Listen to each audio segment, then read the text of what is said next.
Today we're ranking every single Money in the Bank cash-in WWE history. The Money in the Bank briefcase is one of the best plot devices that the WWE has. Sometimes it's executed poorly, but when it's executed perfectly, it is a star-making moment that we'll never forget. And that's why I'm going to rank all of the cash-ins from Hall of Fame all the way down to trash. And as always, don't forget to subscribe to the channel, ring the bell for notifications, and I'm bringing it back, baby. Another $50 Amazon gift card to somebody in the comments. I'll give the instructions as to how to enter that at some point in this video. All right, here we go. These are the categories that we're going to be using. We have Hall of Fame, great, good, not great, and trash. Let's start off with the first ever Money in the Bank cash-in. We have Edge cashing in on John Cena after a gruesome and brutal Elimination Chamber match. I'm putting this into the Hall of Fame category. I don't think that it's the best cash-in of all time. I think that there's been better ones since. I know a lot of people still hold this in high regard, and so do I, but I don't think that it's the greatest cash-in of all time. It is absolutely fantastic, though. Don't get me wrong, because they executed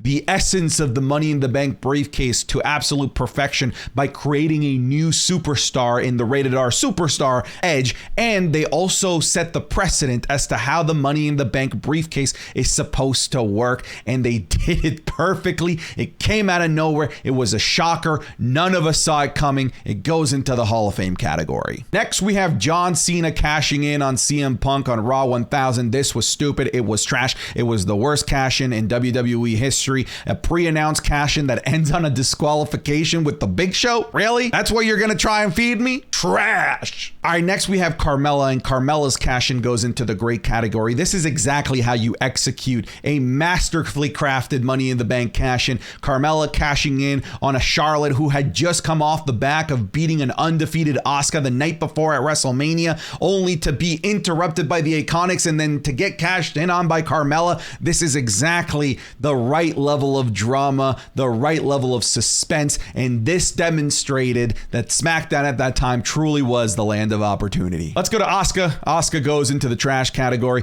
Kind of not her fault. She didn't really have a chance to cash in. She was Miss Money in the Bank, and her cash-in was really just a ceremony of her being awarded the championship because the champion at the time, Becky Lynch, had to vacate the championship, so they just gave her the title. That was the cash-in. I mean, it was a successful cash-in. She won the title technically, but it's just not the essence of Money in the Bank. Next, we have Daniel Bryan cashing in on the Big Show, and this goes into the great category for me. This didn't technically create a superstar, but what this did, this saved Daniel Bryan's career that was floundering at the time. He didn't really have a character. He didn't have an identity, and him cashing in between two giants, the Big Show and Mark Henry, gave us this fantastic, snively, evil little weaselly character that became Daniel Bryan and AJ Lee with the whole yes thing. It was fantastic. They executed it great. It goes into the great category. Next, we have Rob Van Dam, and I'm usually not a fan of pre-announced cash-ins, but when it comes to pre-announced cash-ins, this is the best one because the match itself was fantastic. The atmosphere was electric. The way it was booked was chef's kiss. This goes into the good category. Next, we have Brock Lesnar cashing in on Seth Rollins, and I'm actually going to put this into the good category because I'm not going to rank this based on just the fact that it's Brock Lesnar, who didn't need to have the Money in the Bank briefcase to be put into the main event picture. It was stupid to give this to Brock Lesnar, but at the very least, this was kind of cool coming off the back of a Seth Rollins mixed tag match. I liked it. I don't love that it was Brock Lesnar, but the execution was pretty good. Let's go ahead and grab Alberto Del Rio's cash-in, and let's go ahead and put that into the not great category. And I'm going to be putting two back to back here very meticulously because they're both kind of the same thing, except one was executed poorly and one was executed perfectly. The one that was executed poorly was this Alberto Del Rio cash-in on CM Punk because there was just too much going on. We had CM Punk beating John Cena, but not clean because Cena's foot was on the rope. Well, then we also had Kevin Nash come out of nowhere, attack CM Punk, and then Alberto Del Rio comes out and cashes in and kind of breaks all of our hearts and ruins the summer of Punk. It just was too much of a mess. Alberto Del Rio kind of stuck out like a sore thumb story-wise there also. So I'm going to put this into the not great category. category. And now we have the Randy Orton one, which is basically the same type of cash-in as the Alberto Del Rio one, except this time it was done perfectly. And I'm actually putting this into the Hall of Fame. And I need you to hear me out for a second because, hey, Santi, this didn't create a new star. Are you sure? It absolutely did. This was a star-making cash-in. It just wasn't about making Randy Orton a star. It was about making Daniel Bryan a star. And that absolutely worked. It worked to perfection because it got us to feel sorry and be endeared even more to Daniel Bryan and learn to hate everything that was happening to him. It worked perfectly. It broke our hearts and it told a wonderful, beautiful story. Randy Orton's diabolical cash-in on Daniel Bryan was a star-making opportunity on another level. It goes into the Hall of Fame whether you like it or not. Baron Corbin, trash. Anyone disagree? Can we move on? All right, next. Liv Morgan. Let's go ahead and put the Liv Morgan cash-in into the good category. Again, I just don't love same-day cash-ins. They're almost more predictable than any other type of cash-in at this point. It's like after every title match at Money in the Bank, I'm like, okay, when are they coming out? And more often than not, they do come out. And unfortunately, more often than not, it's always the women. They don't let them be true Miss Money in the Bank. And that was another case here with Liv Morgan. It was good. Like, I love the fact that she cashed in on Ronda Rousey, somebody who under no circumstances should have a chance to beat Ronda Rousey, did that night because of how clever the moniker of the Money in the Bank is. But again, we lose a lot of excitement when you just do it on the same night. So it goes into the good category, but I think it could have been so much better. Sheamus, not great. Okay, all right. This was a lose-lose situation. Nobody wanted Roman Reigns as champion. Nobody wanted Sheamus as champion. So we all just kind of felt a collective nothing. It was just a whimper fart in the wind. The reaction was just like, oh God, but it was just stupid. It wasn't that it was poorly done. Again, it was just the WWE just not being able to read the room, not really able to understand what the fans wanted in that moment. And I promise you, it wasn't Sheamus cashing in on Roman Reigns. We didn't love Roman Reigns. Really, we didn't. We're happy to see Roman Reigns lose at the time. I'm not like that. That was stupid. It goes into the not great category. All right, next we got Bayley. And just like Liv Morgan, it's another same day cash in. So I'm going to put this into the good category. I'm sticking to my guns. I don't love same day cash ins. It takes a lot of the suspense out and it takes a lot of the storytelling opportunities away from these superstars. It just goes into the good category for me. All right, next we have Big E, and this goes into the good category. Again, it didn't have that surprise element that I love to see with cash-ins, but at the very least, it really was a superstar making night for Big E, even though, again, things just wouldn't go his way moving forward with his career with this very, very unfortunate injury. But that's not what we're talking about. We're talking about that moment in time, the cash-in, and it was pretty good. Up next, let's go ahead and grab the CM Punk cash-in on Jeff Hardy, and I'm going to put this into the great category. I think that this was executed perfectly. This was a face-on-face cash-in, which was a very rare thing to see, and obviously it created an instant turn with everyone hating CM Punk as he just robbed the moment away from the darling that everyone loved at the time, Jeff Hardy. It was wonderful. It was evil. Honestly, genuinely, it was to do that to Jeff Hardy, and it really did create the CM Punk that we know and love today. We're putting this into the great category. The other CM Punk cash-in is not quite as good. I'm going to put that one into the good category. I do love the fact that it's on Edge. It's just kind of like this little taste of your own medicine, but go back and watch it. It's pretty good, but it's nothing great. So I'm going to put it into the good category. The Braun Strowman cash-in, stupid, right? Can we all just agree? Stupid. This isn't good. Can we move on? Stupid. It was bad. Next, we have the Dolph Ziggler cash-in, and immediately this is a Hall of Fame cash-in. This is personally my favorite cash-in of all time.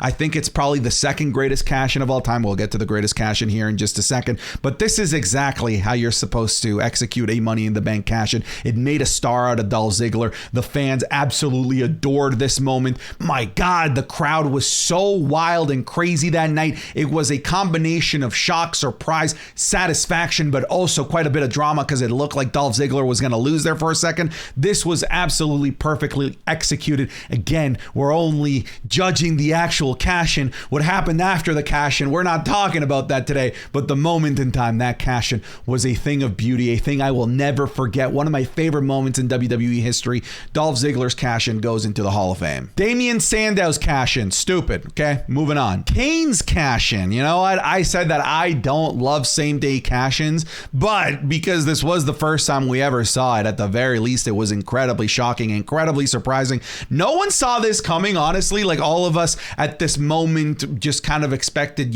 for it to be a surprise at some other point. No one really expected it to be the same night. It was a nice little twist considering it was the first night that Money in the Bank had its own pay-per-view, and Kane cashing in on the much smaller Rey Mysterio just kind of added to this like moment of like, really, holy, that's just evil. But again, in like a good way. So it goes into the great category for me. Austin Theory cashing in on Seth Rollins for the United States Championship. I'm going to put this into the not great category. I do like the fact that this set a precedent that now mid-card championships are fair game when it comes to cash-ins. I think that that's overall really great in terms of helping elevate those mid-card titles. But this actual cash-in, this one just wasn't it. I think that at the moment when he won the briefcase, a lot of us thought that Theory was the right choice, but I think he showed us throughout the time with the briefcase that he just wasn't ready for that moment yet, and none of us believed that he was ready for that moment. And when that moment finally came, that cash in, it went away as quickly as a fart in the wind. So not great. Next, we have Dean Ambrose cashing in on Seth Rollins, who had just beaten Roman Reigns for the WWE Championship. And although I don't love same-day cash-ins, this one was pretty good considering that all three members of the Shield were WWE champions on the same night. That's pretty cool. So I'm going to put that into the good category. Next, we have Edge's second cash-in, and this just didn't have the same pop and the same oomph as the very first cash-in that he did on John Cena. I'm still going to put this into the good category because I don't want to put it into the not great or trash simply because I'm comparing it to his first one. It was pretty good, but again, it's one of those forgettable ones. It's not really one that you go back and rewatch. Next, we have Alexa Bliss, and this is now the running meme, the same-day cash-ins. This is just what they seem to do with the women at all times nowadays. They just seem to have no creativity when it comes to actually developing a Miss Money in the Bank. I'm going to put this into the not great category. I love Alexa Bliss. I love the fact that she became WWE Women's Champion, and she was a great Women's Champion moving forward, but the cash-in is just, it's lame and lazy. I didn't love it, so it goes into the not great category. Same thing with Nikki ASH. Even though it wasn't the same night, I still think it was technically within 24 hours because it was the very next day on Monday Night Raw. Also not great, cashing in on Charlotte, if I'm remembering correctly. I hate this, man. It's so lazy. Like, let these women be Miss Money in the Bank. Let them create a character and make us care about the fact that they're holding this briefcase. Don't just use it as an avenue to randomly put the title on them. I didn't love it. Goes into the not great category. Next, we have The Miz's cash-in on Monday Night Raw on Randy Orton. It was pretty shocking to see The Miz be WWE champion. The cash-in was pretty good as well. There was quite a bit of drama. Some people actually genuinely believe that The Miz was going to be the first person to try and cash in and lose, and a lot of us still thought that even when he cashed in on Randy Orton, a lot of us still thought that Randy Orton was going to beat The Miz, but The Miz shocked us all and won. It's funny that The Miz's second cash-in like 10 years later was basically the same thing, cashing in on somebody that everybody thought would just beat him, cashing in on Drew McIntyre. Unfortunately, this one lacks fans, which automatically kind of puts this into the more forgettable one of the cash-ins because this was during the pandemic era in the Thunderdome. I'm putting this into the good category. It's nothing bad, but let's also not forget that The Miz also didn't win that briefcase at the time. He basically stole it from Otis. It was fine though. Whatever. It was fine. He would go on to lose the title like basically the next night, but whatever. It was fine. It was good. Jack Swagger's cash-in, on the other hand, I'm going to put this into the not great category. Jack Swagger he just was never it, right? The man who just was never it. It lacked so much charisma. And when it comes to the cash-in, I think there's a level of charisma and excitement that you need to exude. And even then, even during a cash-in, during what's supposed to be one of the most exciting moments in WWE's calendar year, somebody cashing in their Money in the Bank briefcase, even that Jack Swagger managed to make boring. It's just who he is. He's just a boring dude, so it goes into the not great category. And now we're going into the last one, but before I do, here's the code to enter for the $50 Amazon gift card. You just have to leave a comment with the word toy in it. That's all you have to do. Leave a comment with the word toy. You're automatically entered, but you also have to like the video because we're going to check when we pick the winner that you actually like the video. Okay, there's no avoiding that. You have to like the video and leave a comment with the word toy in it. That's all you have to do and you're automatically entered. That's it. That's all. Let's go into the last one. It is the heist of the century, and you know that this goes into the Hall of Fame category for me. Is there any disagreement in there? Like the fact that this was on the main event of a WrestleMania, and it also created a precedent that now you can also just turn a match into a triple threat match. For some reason, I didn't see this coming at all. People that say, oh no, it totally, like I saw that coming. No, you did. No, you did. No, you didn't. No, you didn't. No one saw that coming happening at the main event of WrestleMania, let alone making it a triple threat match. No, you didn't. We all believed that the WWE was just going to pull the trigger on Roman Reigns and making him the top star in the company. None of us saw this coming. If you said that you did, you're a liar. You're a filthy liar. And you should be grounded for lying, okay? You're a liar. Goes into the Hall of Fame category. Get out of here. I'm done. I don't have anything else.